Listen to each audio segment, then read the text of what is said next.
Mahigit 19,000 rice retailers ang nabigyan na ng tulong pinansyal na apektado ng price ceiling ng bigas. Ito ang iniulat ni Department of Social Welfare and Development o DSWD Undersecretary Edu Punay sa Bagong Pilipinas Ngayon public briefing nitong Martes. Anya, mahigit 286 million pesos na ang kabuang na ipamigay ng DSWD at tuloy-tuloy ito hanggang sa maubos ang target na 24,000 na mga benepisyaryo.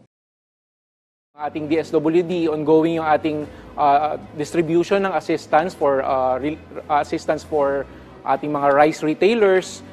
Meron na tayong nabigyan ng more than 19,000 na mga rice retailers. Actually, niya 286 million, more than 286 million na yung napamigay natin at tuloy-tuloy ito hanggang sa maubos natin yung ating 24,000 beneficiaries na target.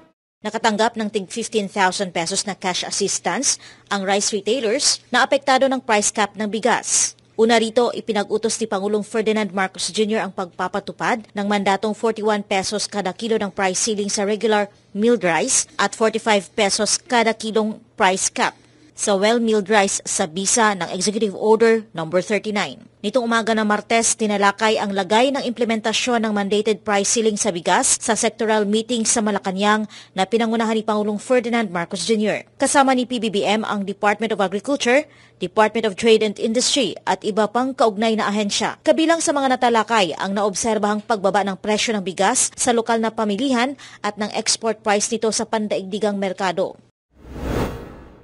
Sa usapin naman ng posibleng epekto ng Typhoon Jenny, sinabi ni Yusek Punay na naghahanda na ang DSWD sa maaring dulot ng naturang bagyo.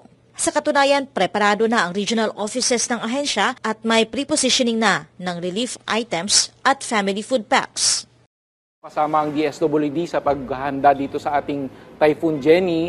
As usual, we prepare our regional offices. Naghahanda tayo, may prepositioning tayo ng mga relief items natin at mga family food packs. So very active tayo ngayon dyan. Ayon sa Pag-asa, inaasahang lalabas sa Philippine Area of Responsibility ang Typhoon Jenny sa araw ng Huwebes. Inihayag pa ng Pag-asa na palalakasin ng bagyong Jenny ang habagat at magdadala ng mga pag-ulan sa kanlurang bahagi ng Central at Southern Luzon maging sa Visayas.